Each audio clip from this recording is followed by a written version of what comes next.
Gold trusted gold buyers మీరు తాకట్టు పెట్టిన బంగారాన్ని విడిపించి ఈ రోజు ఉన్న మార్కెట్ ధరకు కొనబడను. జమ్మూ కాశ్మీర్ పెహల్గామ్ లో జరిగినటువంటి ఉగ్ర దాడి 26 మంది చనిపోయినరు. అమాయకులైన పర్యాటకులు చనిపోయిన పరిస్థితి.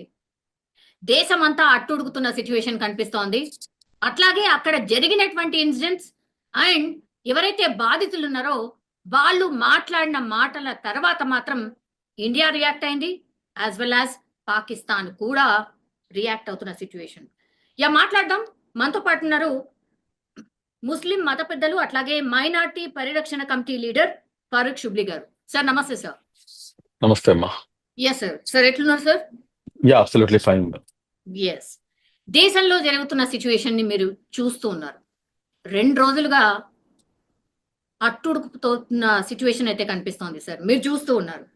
Sir what is the reason అనుకుంటున్నారు? ఉగ్ర దాడి ఇన్ని డేస్ తర్వాత, ఇన్ని డేస్ ఆఫ్ గ్యాప్ తర్వాత అది జమ్మూ కాశ్మీర్ లో జరగడం, అమాయకులు చనిపోవడం ఎట్లా చూస్తున్నారు సార్ ఈ ఇన్సిడెంట్ ని? అమ్మా, మీకు ఐ డ్రీమ్ ప్రేక్షకులందరికీ కూడా నమస్కారం అండి. మీరు ఎలా ఉన్నారు అంటే బాగున్నాను అని చెప్పాను, కానీ వాస్తవంగా మనసు అయితే బాలేదు తల్లి. దానికి కారణం ఏంటంటే ఎవరము బాలేం. ఎగ్జాక్ట్లీ ఎందుకంటే అమాయకులమైనటువంటి ప్రజలు, అభం శుభం తెలియనటువంటి ప్రజలు, వారు పర్యాటకులుగా అక్కడికి వెళ్తే వాళ్ళని అంత దారుణంగా వాళ్ళని చంపివేసినటువంటి ఏదైతే ఘటన ఉందో అది ప్రతి ఒక్కరికి కూడాను, మానవతావాదులు ఎవరైతే ఉన్నారో కుల మతాలకు అతీతంగా యాజ్ ఏ ఇండియన్ గా ప్రతి ఒక్కరు కూడాను బాధపడుతున్నారు. ప్రతి ఒక్కరు కూడాను బాధలో ఉన్నారు. ఇది జరగడానికి కారణం ఏంటి అని చెప్పేసి మీరు ఒక సూటి ప్రశ్న అడిగారు. నేను దీనికి సూటిగా సమాధానం చెప్తున్నాను తల్లి. అదేంటంటే భారతదేశం యొక్క ఇంటెగ్రిటీ, భారతదేశం యొక్క సమైక్యత, దీనిపై దాడి అండి ఇది. మీరు గమనిస్తే కనుక ఇన్ని సంవత్సరాల తర్వాత, ఇన్ని రోజుల తర్వాత మరలా ఎందుకు అని చెప్పేసి వీళ్ళు పంజా విసురుతున్నారు అంటే కనుక దానికి గల కారణం ఏమిటంటే, ఇంతకు ముందు కాశ్మీర్ సపరేట్ స్టేట్ గా ఉండాలని చెప్పేసి, లేకపోతే కొంతమంది ఏమో కాశ్మీరు మేము దాయాది దేశమైనటువంటి దాంట్లో భాగస్వామ్యం అవుతామని చెప్పేసి, కొంతమంది ఏమో మాకు సపరేట్ స్టేట్ కావాలని చెప్పేసి అనేకమైనటువంటి వాదనలు వినిపించేవి. కానీ ఆర్టికల్ 370 అనేది రద్దు చేసిన తర్వాత జరిగినటువంటి పరిణామాలు, దాని తర్వాత అక్కడ జరిగినటువంటి ఉద్రిక్త పరిస్థితులు, దాని తర్వాత మొత్తం సెటరైట్ అయ్యి ఈ రోజున పరిస్థితి ఎలా ఉందంటే కంప్లీట్ గా మన అండర్ కంట్రోల్లోకి వచ్చేసింది. అక్కడ ఉన్నటువంటి కాశ్మీరీ ప్రజలు సైతం కూడాను మేము భారతదేశంలో అంతర్భాగము అని చెప్పేసి నమ్మేటటువంటి పరిస్థితులు వాళ్ళు వచ్చేసారు. వాళ్ళు ఈ రోజున ఈ సంఘటన జరిగిన తర్వాత అక్కడ జరుగుతున్నటువంటి ఏదైతే ర్యాలీలు కానివ్వండి, లేకపోతే ప్రజల యొక్క కోపం కానివ్వండి, మీరు ఒకసారి గమనిస్తే కనుక వాళ్ళు బయటకు వచ్చి ఇది అత్యంత దారుణం అని చెప్పేసి ముక్త కంఠంతో వాళ్ళు ఖండిస్తున్నారు. నంబర్ 1. నంబర్ 2, హిందూ ముస్లింల ఐక్యత వర్ధిల్లాలి అని చెప్పేసి నినాదాలు ఇస్తున్నారు. ఇదంతా ఒక ఎత్తైతే కనుక ఈ రోజున వారు చంపింది కేవలం 26 మంది హిందువులు అని చెప్పేసి మనం భావిస్తే కనుక తప్పు తల్లి. ఎందుకు అంటున్నానంటే 26 మంది కేవలం హిందువులు, 26 మంది ప్రాణాలు మాత్రమే కాదు వాళ్ళు తీసుకుంది యావత్తు కాశ్మీరీ ప్రజల యొక్క ప్రాణాలు. ఎందుకు నేను ఈ మాట అంటున్నానంటే దాదాపు మీరు గమనిస్తే కనుక ఆ పర్యాటక రంగం పైనే కాశ్మీర్ అనేది ఆధారపడి ఉంటుంది. పర్యాటకులు వెళ్తేనే కదా వాళ్ళకి ₹1 వచ్చేది. పర్యాటకులు అక్కడికి వెళ్తేనే అన్ని రంగాలు కూడాను అభివృద్ధి చెందుతాయి అక్కడ. ఒకవేళ ఇటువంటి సంఘటనలు జరిగితే, ఒకవేళ ఏముంది, ఇప్పుడు ఈ సంఘటన జరిగిన తర్వాత పర్యాటకులు అక్కడికి వెళ్తారమ్మా? అది ఎంత పెద్ద దెబ్బ! అది ఆర్థిక వ్యవస్థపై, ఆర్థిక మూలాలపై దెబ్బ కొట్టారు. అక్కడ హిందువా ముస్లిమా అనేది కాదు, వాళ్ళు కేవలం ఏంటంటే ఎవరైతే ఈ కాశ్మీరు నెమ్మదిగా వీళ్ళు భారతదేశంలో అంతర్భాగం అని చెప్పేసి అనుకుంటున్నారు, దీన్ని మనం డిస్టర్బ్ చేయాలి అని చెప్పేసి పన్నినటువంటి కుట్ర అది. నేను ఈ సందర్భంగా హిందువా ముస్లిమా అది కాదు అని ఎట్లా అంటున్నారు? ఐడి కార్డ్స్ చూసారు మీరు, హిందువా ముస్లిమా? హిందూ అయితే ఒక పక్కకు రండి, ముస్లిం అయితే ఇంకో పక్కకు వెళ్ళండి. హిందువులను టార్గెట్ చేసి హిందువులను మాత్రమే చంపారు సార్. ఒక్క ముస్లిం అయినా కనిపిస్తున్నారా? ఒక్క ముస్లిం? ఎవరు చనిపోయింది పాపం? ఆ హార్స్ రైడింగ్ ఎవరైతే అతను ఉన్నాడో ఆయన ఏదో రైఫిల్ అంటే లాక్కునే ప్రయత్నం చేస్తే ఆయన ప్రాణాలు, ఆ ఒక్క ప్రాణం మాత్రమే పోయింది సార్ ముస్లింది. మిగతా వాళ్ళందరూ కూడా హిందువులే. మీకు ఒక చిన్న విషయం చెప్తారమ్మా. మీరు ఒక్క ప్రాణం పోయింది, అతను లాక్కునే ప్రయత్నం చేశారు అంటున్నారు. కానీ నా దగ్గర ఉన్నటువంటి వాస్తవాలు, అది కూడాను నేషనల్ మీడియాలో ప్రచురితమైనటువంటి వాస్తవాలు, యావత్తు మీడియా మొత్తం కూడాను చూపించినటువంటి వాస్తవాలు ఏమిటంటే, ఆ వ్యక్తి అనేక మంది ప్రాణాలను కాపాడుతూ అతను చనిపోయాడు. ఎస్ సార్, అతను ఎస్. కూడాను ముస్లిమే. నేను ఇక్కడ హిందువా ముస్లిమా అని చెప్పి నేను డిబేట్ ఆ చేసి ఒక్క చూడదలుచుకోవట్లేదు. సార్, ఆ ఒక్కతనే ఒక్కతనే. ఎస్. ఒక్కతనే కానీ కానీ ఇక్కడ గమనించాల్సింది ఏంటంటే, ఎవరైతే ఈ ఉగ్రవాదులు చేసినటువంటి దాడి ఏదైతే ఉందో, దీనికి రెండు అంశాలు నేను మీ దృష్టికి తీసుకొస్తాను. ఇస్లాం అసలు ఏం చెప్తుంది, ఇస్లాం ధర్మం ఏం చెప్తుంది అనేది నేను మీకు స్పష్టత ఇస్తాను. లా ఇక్రాఫ ఫిద్దీన్ అంటే ఇస్లాంలో ఎటువంటి జబర్దస్తి లేదు. మీరు చెప్పిన విధంగా వాళ్ళు ముష్కరులు ఏం చేశారు, మీకు కలమా వచ్చా, మీరు కలమా వస్తే మీరు కలమా చదవండి, లేదంటే కనుక నువ్వు హిందువా ముస్లిమా అని చెప్పేసి అతన్ని ఐడెంటిఫై చేసి మరీ చంపారు. అసలు జబర్దస్తియే లేదు ఇస్లాంలో. అలాంటప్పుడు నువ్వు ఏ రకంగా చంపుతావు? ఒకటి, నువ్వు జబర్దస్తి చేసావు, లా ఇక్రాహ ఫిద్దీన్ అని చెప్పేసి ఖురాన్ అంటుంది. ఇస్లాంలో జబర్దస్తి లేదు అని చెప్పేసి నువ్వు నాన్ ముస్లిం అయిపోయావు. నువ్వు నంబర్ 1. నంబర్ 2, ఏదైతే అమాయకమైనటువంటి ప్రజలను నువ్వు కాల్చి చంపావో, ఖురాన్ చాలా స్పష్టంగా ఇస్తున్నటువంటి ఉపదేశము 5వ అధ్యాయం 32వ వాక్యం, సూరే అల్-మైదా అంటారండి. అందులో చెప్తున్నటువంటి వాక్యం ఏంటంటే, ఒక అమాయకమైనటువంటి ప్రజల యొక్క ప్రాణాలను కనుక నువ్వు హరిస్తే, నువ్వు యావత్తు మానవాళి యొక్క ప్రాణాలను హరించినట్టే.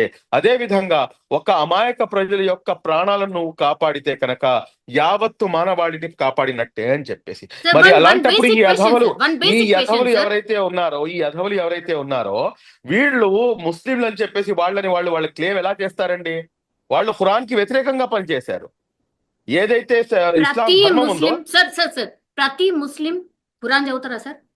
ఏ ఏజ్ నుంచి చదువుతారు సార్? ప్రతి ముస్లిం ఖురాన్ చదువుతాడా అంటే కనుక, ప్రతి ముస్లిం ఖురాన్ చదవాలి అంటాను నేను.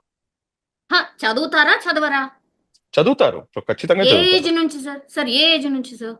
ఆ, మీకు ఇప్పుడు నా పిల్లలు ఉన్నారమ్మా. నా పిల్లలు అయితే నాకు 4th క్లాస్ నుంచి, అంటే వాళ్ళ అక్షరాభ్యాసమే ఖురాన్ తో మొదలు పెడతాము. అచ్చా, ఓకే. సో అక్షరాభ్యాసమే ఇప్పుడు ఖురాన్ తో దాడి చేస్తాం. చేసిన వాళ్ళు కూడా డెఫినెట్లీ ఖురాన్ చదివే ఉంటారుగా మీరు అన్నట్టుగా. అవునమ్మా. ఖురాన్ ఏం చెప్తోంది, దానికి అపోజిట్ గా ఎట్లా చేస్తారు మరి? ఎస్, అంతా ఖురానే కదా, ఎట్లా అవునమ్మా. చేసిండ్రు ఇప్పుడు మరి? ఒక సమాజంలో ఇప్పుడు దొంగలు కేవలం ముస్లింలలోనే ఉన్నారా, లేకపోతే ఒక మతంలోనే ఉన్నారా? రేపిస్టులు, మర్డరిస్టులు, మానభంగాలు చేసేవాళ్ళు, సార్ డకాయిట్లు వాళ్ళు కామనైజ్ చేయకండి సార్. కామనైజ్ సార్, కాదమ్మా. కామనైజ్ మీరు yes, ఒకటి sir. ఇక్కడ గమనించాల్సింది ఏంటంటే, అన్ని సమాజాల్లో కూడాను దరిద్రులు ఉంటారు. వాళ్ళు చేసినంత మాత్రాన అది మొత్తం సమాజంపై ఆపాదించడం అనేది తప్పు అంటున్నాను. వాళ్ళు చేసింది 100% తప్పు, క్షమించరాని నేరము. వాళ్ళని ఊచకోత కోయాలి, వాళ్ళని నడి రోడ్డుపై నుంచోబెట్టి వాళ్ళని బుల్లెట్స్ తో కాల్చి చంపాలి, వాళ్ళని బహిరంగంగా ఉరి తీయాలి అని చెప్పేసి ముస్లిం సమాజం కోరుతుంది. మేము డిమాండ్ చేస్తున్నాము. అందులో ఎటువంటి అతిశయోక్తి లేదు. కానీ ఆ నింద మొత్తం యావత్తు సమాజంపై మీరు మోస్తారంటే కనుక అది సమంజసం కాదు కదా. చంపినవాడు ముస్లిము, కాపాడినవాడు ఒక ముస్లిం ఉన్నాడు అక్కడ. మరి అలాంటప్పుడు ఆ ముస్లిం ఎందుకు కాపాడాడు? వాడు నిజమైనటువంటి ఏదైతే ఆ మానవతావాది ఉందో వాళ్ళలోంచి అది బయటకు వచ్చాడు. వీళ్ళు ఎవరైతే ఉన్నారో, ఈ దరిద్రులు ఎవరైతే ఉన్నారో, 26 members versus 1 సార్. ఎగ్జాక్ట్లీ అమ్మా. నేను కాదనట్లేదు, నేను వ్యతిరేకం కాదు, అది తప్పు అని చెప్పి నేను ఖండిస్తున్నాను. కానీ ఒక్క ప్రాణమైనా కానీ, 26 ప్రాణాలైనా కానీ, ఏదైనా కానీ ఒక అమాయకమైనటువంటి ప్రాణాన్ని హరించడం అనేది తప్పు. ఇందులో ఎటువంటి అతిశయోక్తి లేదు. అది కూడాను ఇస్లాం ధర్మం పేరు చెప్పి మరి ఆ పని చేయడం అనేది తప్పు. ఏదైతే ఈ పాకిస్తానీ ఉగ్రవాదులు చేస్తున్నటువంటి ఈ దుశ్చర్యలు ఉన్నాయో, వారు ఎందుకు చేస్తున్నారు అనేది మనం గమనించాలి. ఈ సమయం మన దేశానికి కావాల్సింది హిందువా, ముస్లిమా, లేకపోతే కాంగ్రెసా, బీజేపీయా, నువ్వు ఆర్ఎస్ఎస్ఆ, లేకపోతే ఏ జమాత్తో సంబంధం ఉంది, నువ్వు క్రైస్తవుడువా, నువ్వు సిక్కువా, నువ్వు హిందువా కాదు. మనం విఆర్ ఇండియన్స్ అన్న ఏకైక నినాదాన్ని తీసుకొని ముందుకు వెళ్లాల్సినటువంటి అవసరం ఉంది. ఈ రోజున పాకిస్తాన్ ఉగ్రవాదులు చేసినటువంటి చర్యను మనం దానికి ఇక్కడ ఉన్నటువంటి ముస్లింలపై మనం ఆపాదిస్తామంటే కనుక అది ఏమాత్రం కూడాను సహేతుకం కాదు అన్న సంగతిని గమనించాలి అంటున్నాను. సార్, ఎప్పుడైనా మీరు జమ్మూ కాశ్మీర్ వెళ్ళినరా? ఎస్పెషల్లీ ఈ ప్లేస్ కి వెళ్ళాను. ఎట్లా ఎంట్రీ ఇచ్చి ఉంటారు లోపలికి? How come? మీరు దట్టు చాలా యూనిఫామ్ వ్యాలిడ్ క్వశ్చన్ ఎట్లేసుకుంటారు? అడుగుతున్నారు. మీరు చాలా వ్యాలిడ్ క్వశ్చన్ అడుగుతున్నారు.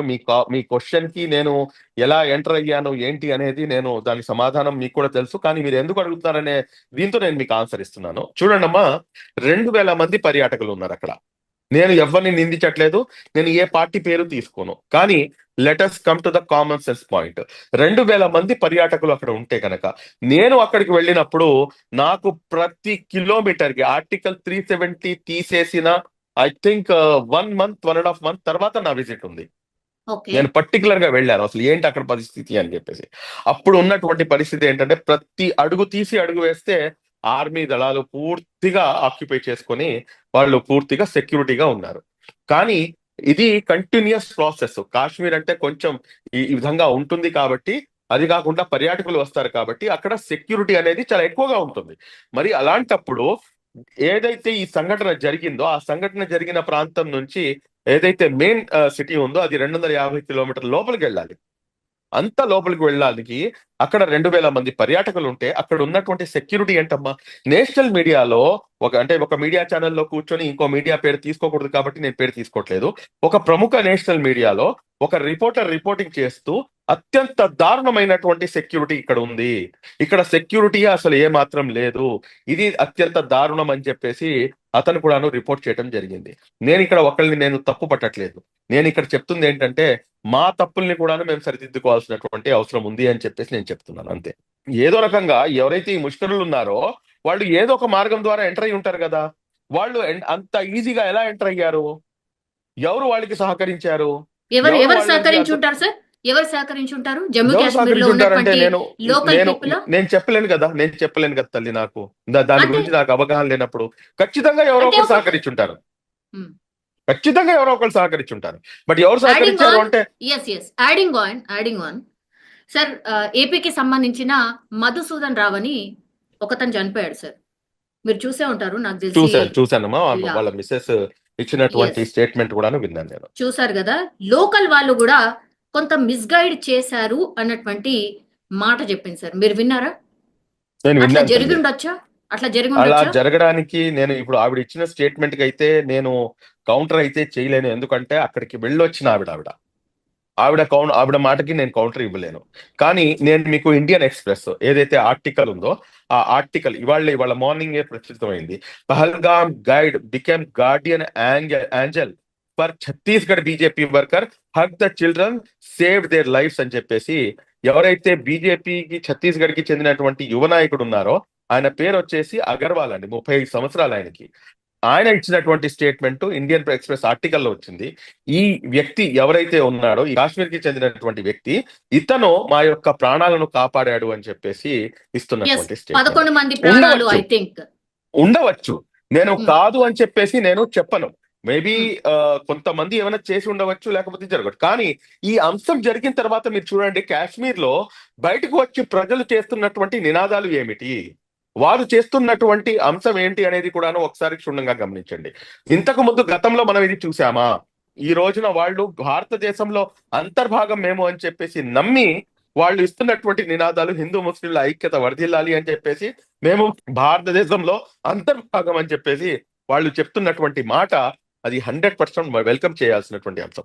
ఉండవచ్చు ఒకళ్ళో ఇద్దరో లేకపోతే ఒక పర్సంటేజ్ ఆఫ్ పీపుల్ ఎవరైనా ఉండవచ్చు, వాళ్ళని కూడాను మనం పట్టుకోవాల్సినటువంటి అవసరం ఉంది అంటాను నేను. Yeah, okay, right sir. నిన్న తను మాట్లాడుతూ కూడా ఇంకో మాట అండి సార్.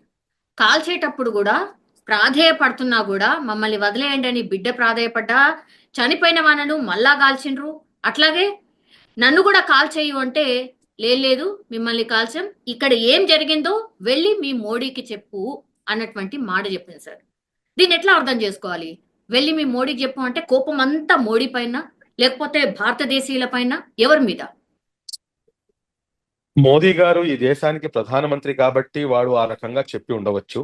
మోదీ గారి మీద కోపం అంటే కనుక ఇప్పుడు ఉన్న పరిస్థితుల్లో నేను చెప్తున్నాను కదా తల్లి, at this point of time బీజేపీయా లేకపోతే కాంగ్రెసా లేకపోతే ఇంకో పార్టీయా, రాజకీయాలకు అతీతంగా, కుల మతాలకు అతీతంగా we should stand behind our honourable prime minister mister Modi. ఆయన ఎటువంటి స్టెప్ తీసుకున్నా గానీ ఆయనతో పాటు భారతదేశంలో నివసిస్తున్నటువంటి 130-140 కోట్ల మంది ప్రజలు మనమందరం కూడాను ఆయన వెనకాల నుంచోవాల్సినటువంటి పరిస్థితి, అందులో ఎటువంటి డౌట్ లేదు. ఎస్, మాకు డిఫరెన్స్ ఆఫ్ ఒపీనియన్స్ ఉండవచ్చు. మేము ఒక కుటుంబంలో ఉన్నప్పుడు ఒక మొగుడు పెళ్ళాం ఇద్దరు పిల్లలు ఉంటేనే డిఫరెన్స్ ఆఫ్ ఒపీనియన్స్ ఉండవచ్చు. మాకు అనేకమైనటువంటి ఒపీనియన్స్ ఉండవచ్చు. రీసెంట్ గా ఉన్నటువంటి ఏదైతే వక్ఫ్ అమెండ్మెంట్ యాక్ట్ తీసుకొచ్చారో దానిపై మొత్తం దేశవ్యాప్తంగా కూడాను నిరసనలు జరుగుతాయి. దానిపై మేము కూర్చొని మాట్లాడుకుంటాం. కానీ దేశ సమగ్రతపై, దేశంలో ఉన్నటువంటి అమాయకమైనటువంటి ప్రజలను హతమారుస్తున్నప్పుడు మేము ఇక్కడ కూర్చొని నువ్వు హిందూవి, నేను ముస్లింని, లేకపోతే నువ్వు ఆక పార్టీ, నువ్వు ఈ పార్టీ అని చెప్పేసి మాట్లాడుకునేటటువంటి పరిస్థితి ఏ మాత్రం కూడా ఉండకూడదు. ఆ పరిస్థితి నుంచి బయటకు వచ్చి we are Indians, there ends the matter. అదే ఫస్ట్, అదే లాస్ట్. పాకిస్తాన్ ఏదైతే ఉగ్రదేశం ఉందో దానికి మనం ఖచ్చితంగా మనం సమాధానం చెప్పి తీరాల్సినటువంటి అవసరం ఉంది. అందులో పాకిస్తాన్ ఉగ్రదేశమేనా? ఎనీ డౌట్ అమ్మా? ఇటువంటి తప్పుడు పనులు చేస్తున్నటువంటి తప్పుడు నా కొడుకుల్ని వాళ్ళని ఏం చేసినా పాపం లేదు. ఇటువంటి తప్పుడు పనులు చేస్తున్న ఇటువంటి అమాయక ప్రజలను పొట్టన పెట్టుకున్నటువంటి పాకిస్తాన్ ఏం చేసినా కానీ పాపం లేదు. మీకు ఒక విషయం చెప్తానమ్మా, పాకిస్తాన్ తో మాకు ఏంటి సంబంధం? పాకిస్తాన్ రాకూడదు. ట్విన్ నేషన్ థియరీకి వ్యతిరేకంగా ఉన్నటువంటి సమాజం ముస్లిం సమాజం, మన భారతదేశంలో ఉన్నటువంటి సమాజం. 2 రాష్ట్రాలుగా, 2 దేశాలుగా ఈ దేశం విభజించకూడదు అని చెప్పేసి కోరుకున్నటువంటి వాళ్ళం ఈ దేశంలో ఉన్నటువంటి ముస్లిం సోదరులు. ఆ రోజు మా దగ్గర ఆప్షన్ ఉంది, I can go to that country, but we have not chosen that country as our country. We have chosen this as our country. Maulana Abul Kalam Azad గారు, ఫస్ట్ అవర్ ఎడ్యుకేషన్ మినిస్టర్, ఆయన ఢిల్లీలో లాల్ ఖిలాపై నుంచొని ఇచ్చినటువంటి ఏదైతే స్పీచ్ ఉందో, ఓ ముస్లింలారా మీరు ఎక్కడికి వెళ్తున్నారు, ఏ దేశానికి వెళ్తున్నారు? ఇది మా దేశం, ఇది మా మాతృదేశం. ఈ దేశం కోసమే గత 200 సంవత్సరాలు మేము ఎవరైతే ఈ దరిద్రులు ఉన్నారో, ఎవరైతే ఈ ఆంగ్లేయులు ఉన్నారో, బ్రిటిషర్స్ ఉన్నారో, వీళ్లతో పోరాడి మేము సాధించుకున్న తర్వాత ఈ రోజు కుట్ర పన్ని దేశం విడిపోతుంటే మీరు మతం ఆధారంగా ఆ దేశానికి వెళ్తారా అని చెప్పేసి చారిత్రాత్మకమైనటువంటి ఏదైతే స్పీచ్ ఉందో ఆ స్పీచ్ ని మా నరాన ఎక్కించుకున్నటువంటి పౌరులు ఈ భారతదేశంలో ఉన్నటువంటి ముస్లింలు.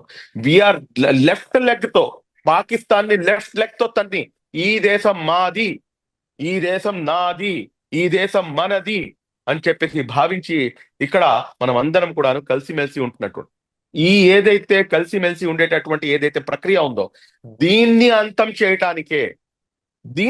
చేయటానికే వారి యొక్క కుట్ర. పాకిస్తాన్ ని కరెక్ట్ గా మన ఇండియన్ ఆర్మీ తలుచుకుంటే ఎంతసేపట్లో మటమాయం చేయగలుగుతుంది? మీరేం నమ్ముతారు చెప్పండి? మీరు చెప్పండి సార్. ఎంతసేపు పడుతుంది? నాకు తెలిసి 24 hours is more than sufficient. మొత్తం పాకిస్తాన్ లేకుండా చేసేవచ్చు. కానీ మేము చెప్పేది ఒకటే తల్లి, పాకిస్తానా లేకపోతే ఇదా అని చెప్పి కాదు. వాడు పాకిస్తాన్ లో కూర్చొని వాడు చేస్తున్నటువంటి ఈ దుశ్చర్య ఇప్పటికి కూడాను వాళ్ళకి తెలుసు, స్పష్టంగా తెలుసు. 24 గంటలు చాలు. ఏమైంది కార్గిల్లో? ఏమైంది 1965 వాళ్ళలో ఏమైంది? మనకందరికీ తెలిసిందే. కానీ వాళ్ళు ఏం చేస్తారంటే మేకపోతు గాంభీర్యం ప్రదర్శిస్తున్నారు. ప్రదర్శిస్తూ ఒక నిమిషం, కుక్క తోక స్ట్రైట్ అయినట్టు మీరు ఎక్కడైనా చూసారా? ఎప్పుడైనా చరిత్రలో గమనించారా? కుక్క తోక వంకరే, అందులో ఎటువంటి డౌట్ లేదు. మీరు ఇక్కడ గమనించాల్సినటువంటి అంశం ఏంటంటే వారికి కావాల్సింది ఏంటంటే ఇక్కడ చిచ్చు పెట్టడం. వారు మైండ్ గేమ్ ఆడుతున్నారు. వాళ్ళ కాళ్ళ నుంచి భూమి కదిలిపోయింది. నేనేమంటానంటే పాక్ ఆక్యుపైడ్ కాశ్మీర్ ని కూడాను మేము ఆక్యుపై చేయాలి. ఆక్యుపై కాదు, మా దేశం, అది మా దేశంలోని అంతర్భాగము. దాన్ని తిరిగి మేము స్వాధీనం చేసుకోవాలి. ఆ దిశగా మనం అడుగులు వేయాలి. ఈ రోజు చైనా ఉంది. చైనా ఎంత భూభాగాన్ని ఆక్రమించింది? మేము చేతులు కట్టుకొని కూర్చొని చూస్తూ ఉండాలా? నో. ఈ దేశం కోసం ముస్లిం సమాజం కాదు, ఈ దేశంలో కోసం భారతీయులు అందరూ కూడాను కుల మతాలకు అతీతంగా ప్రాణాలు త్యాగం చేశారు, చేస్తూనే ఉంటారు. దానికి ముందు వరుసలో ముస్లిం సమాజం సైతం కూడాను. భారతదేశ ముస్లిం సంతతి ఇక్కడ నివసించేటటువంటి ముస్లింలు ఈ దేశం కోసం తన ప్రాణాలు త్యాగం చేస్తారు, అవసరం పడితే మళ్ళా చేయడానికి కూడా సిద్ధంగా ఉంటారు. ఈ డిస్టర్బెన్స్ తీసుకుని రావడానికి వాళ్ళు కుట్ర పన్నుతున్నారు. ఆ కుట్రలో మేము భాగస్వామ్యం కాకూడదు అంటున్నాను నేను. ఇక్కడ వాళ్ళు అక్కడ వెళ్ళొద్దు, అక్కడ వాళ్ళు ఇక్కడికి రావద్దు. 48 hours was the dead line మనం పెట్టింది. అట్లాగే బీసీసీఐ కూడా ఒక డిసిషన్ తీసుకుంది. క్రికెట్ మేబీ ఇంకా ఫర్దర్ గా కూడా ఆడకపోవచ్చు. సినిమాలు అక్కడ యాక్టర్స్ కి సంబంధించిన సినిమాలు ఇక్కడ ప్రదర్శించడానికి లేదు, నిషేధం ఒకటి. కానీ సార్ నిన్న ఢిల్లీ ఎంబసీ పాకిస్తాన్ ఎంబసీలో కేక్ కట్ చేశారు సార్. జస్ట్ పహల్గామ్ ఇన్సిడెంట్ జరిగిన కొద్దిసేపటికే కేక్ లోపలికి తీసుకువెళ్ళడానికి ఒక మనిషి ప్రయత్నం చేస్తుండ్రు. ఐ థింక్ ఆ వీడియో చాలా వైరల్ అయింది, మీరు కూడా చూసే ఉంటారు సార్. మీ ఒపీనియన్ ఏంటి? ఎందుకు నేను కేక్ వీడియో అయితే చూశానమ్మా, కానీ కొన్ని అథెంటిక్ సోర్సెస్ ద్వారా నేను తెలుసుకుంది ఏంటంటే అది దాని యొక్క క్రెడెన్షియల్స్ నాకు కరెక్ట్ గా దొరకలేదు. బహుశా మీరు కూడాను ఏకీభవించుండవచ్చు. నేషనల్ మీడియా కానీ ఏది కూడాను దాన్ని కవర్ చేయలేదు. ఒకవేళ నిజంగా అది నేషనల్ నిజమైతే కనుక, అది సార్ ఒకవేళ అది నేషనల్ కనుక మీడియానే కదా ఒకవేళ అడుగుతోంది. సరే, మీ మాటకే ఎందుకు అని వస్తున్నాను అంటే మీ మాటకే ఏమి వస్తున్నానమ్మా. కూడా చెప్పకుండా ఒకవేళ అది కనుక నిజమైతే కనుక వాళ్ళని ఇమ్మీడియట్ గా అరెస్ట్ చేయాలి. ఇప్పుడు ఈ దేశంపై జరిగిన దాడికి ఇదే దేశంలో ఉంటూ ఇదే దేశంలో వాడు కేక్ తీసుకొచ్చి వచ్చాడంటే వాడికి ఎంత గుండె ధైర్యం అమ్మా వాడికి. వాడిపై మనం ఏం యాక్షన్ తీసుకున్నాం? వాడిని మనం అరెస్ట్ చేశామా లేదా? ఎందుకు చేయకూడదు అరెస్టు? చేయవచ్చు కదా. 26 మంది ప్రాణాలు పోగొట్టుకుంటే వాడు ఇక్కడ కేక్ తీసుకొచ్చి వాడు సెలబ్రేషన్స్ అని చెప్పేసి వాడు ఇక్కడికి వస్తుంటే అలాంటి వాడిని మనం అరెస్ట్ చేయాలా చేయకూడదా? దేశ వ్యతిరేక చర్య కదా అది. మళ్ళా ఎటువంటి యాక్షన్ తీసుకున్నారనేది కూడాను మనం గమనించాల్సినటువంటి అవసరం ఉంది. సార్ మా చూడండి తల్లి, ఇదంతా కాదు, ఒకటి ఇప్పుడు ఉన్న సిచ్యువేషన్ లో we should be United, we should not divide. వారి యొక్క అంటే ఏదైతే అంతకంటే ముందు కుట్ర మనం ఉందో లేమా సార్? అంతకంటే ముందు మనం లేమా? మనం ఉన్నామనే కదా అనుకున్నాం. ఇప్పుడు ఉన్న సిచ్యువేషన్ లో ఏదైతే ముస్లిం వల్ల జరిగింది, ముస్లిం సమాజం వల్ల జరిగింది, లేకపోతే మద్రసాల వల్ల జరిగింది, ఈ ఏదైతే కొన్ని కామెంట్స్ ఉన్నాయి చూడండి, ఇది వాళ్ళు ఏదైతే కుట్ర పన్నుతున్నారో ఆ కుట్రని మనం దగ్గరుండి సక్సెస్ చేసిన వాళ్ళం అవుతాము. We are Indians, there ends the matter. Whoever it may be, నువ్వు ఏ మతానికి చెందిన వాడివైనా ఉండు, నువ్వు ఏ పార్టీకి చెందిన వాడివైనా ఉండు, నువ్వు ఏ దీనికైనా కానీ ఏ ఆర్గనైజేషన్ చెందిన వాడివైనా ఉండు, బట్ వీఆర్ ఇండియన్స్ అన్న ఏకైక నినాదం మన దగ్గర ఉండాలి. అది నేను చెప్పదలుచుకుంటున్నాను. ఇప్పుడు నెక్స్ట్ ఇప్పుడు ఈ ఇన్సిడెంట్ జరిగినటువంటి ప్రాంతంలో మళ్ళీ ఎవరైనా వెళ్తారా సార్? మళ్ళీ నేను నార్మల్ ఇందాక స్టేజ్ అదే కి కదా రావడానికి చెప్పిందమ్మా, నార్మల్ కనీసం స్టేజ్ 6 కి నుంచి 8 రావడానికి నెలలు పడుతుంది. కనీసం 6 నుంచి 8 నెలలు పడుతుంది. అయినా అంటే కాన్ఫిడెన్స్ వస్తుందా? చాలా కష్టం కదా తల్లి. ఇప్పుడు to be frank enough with you, this year I was planned 4th of May NEET exams ఉన్నాయి. నీట్ ఎగ్జామ్స్ అయిపోయిన తర్వాత పిల్లలు అడిగితే కూర్చొని మేము డిస్కషన్ చేసుకున్నాం ఇంట్లో, ఎక్కడికి వెళ్దాము ఈసారి అని చెప్పేసి కూర్చొని మాట్లాడుకుంటూ జమ్మూ అండ్ కాశ్మీర్ మన డిస్కషన్ లో టాప్ లో ఉంది. ఇప్పుడు వస్తారా? ఇప్పుడు రారు. అంటే వారి యొక్క ఆర్థిక మూలాలపై, జమ్మూ కాశ్మీర్ యొక్క ఆర్థిక మూలాలపై పాకిస్తాన్ దాడి చేసింది. మా దేశం యొక్క ఆర్థిక మూలాలపై వాళ్ళు దాడి, మనం చేయాల్సింది కూడాను అదేనమ్మా. వారి యొక్క ఆర్థిక మూలాలను నష్టపరచాలి. నేను ఒక సోర్స్ ద్వారా నాకు తెలిసింది ఏంటంటే అక్కడ వాటర్ బాటిల్ 140 రూపాయలంట. అక్కడ ఒక లీటర్ మిల్క్ 200 రూపాయలంట. 4 బ్రెడ్ ముక్కలు ఉండే బ్రెడ్ ప్యాకెట్ 300 రూపాయలంట. ఇంత ఇన్ఫ్లేషన్ ఉన్నటువంటి పరిస్థితి పాకిస్తాన్ యొక్క ఆర్థిక వ్యవస్థని ఇంటర్నేషనల్ లెవెల్లో మోదీ గారు దెబ్బకు తీస్తారు అని చెప్పేసి మేము భావిస్తున్నాము. సార్ బార్డర్ లో ఉన్నటువంటి సిచ్యువేషన్ ఏంటి sir? Surface to surface missile ప్రయోగం చేయబోతున్నామని పాకిస్తాన్ అనౌన్స్ చేసింది. మనమేమో కొంత అడ్వాన్స్ గా ఐఎన్ఎస్ విక్రాంత్ ని మనం చూపించేసాం what it is going to do అనేది. నెక్స్ట్ ఏం జరగచ్చు సార్? నేనైతే మనస్ఫూర్తిగా కాంక్షించేది ఒకటే, ఈట్ కా జవాబ్ పత్తర్ సే దేనా అంటాను. సమస్య లేదు దాంట్లో, ఎక్కడ కూడాను తగ్గడానికి అవసరమే లేదు. దెబ్బకి దెబ్బ ప్రతీకారం ఉండాల్సిందే, అందులో అనుమానమే లేదు. ఇప్పుడు అక్కడ బార్డర్ లో పరిస్థితి ఏంటి అంటే కనుక, ఆ బార్డర్ లో పరిస్థితి, నేనైతే బార్డర్ దగ్గరికి వెళ్ళలేదు కాబట్టి అక్కడ పరిస్థితులు ఏంటని చెప్పలేను. కానీ one thing I can definitely share with you, ఈ ప్రెసెంట్ సిచ్యువేషన్ లో మన ఇండియన్ ఆర్మీ కానివ్వండి, లేకపోతే మా ప్రభుత్వం కానివ్వండి, తీసుకునేటటువంటి స్టెప్స్ ఏదైతే ఉంటాయో వాటిని మనం మాట్లాడకపోవటమే మంచిది.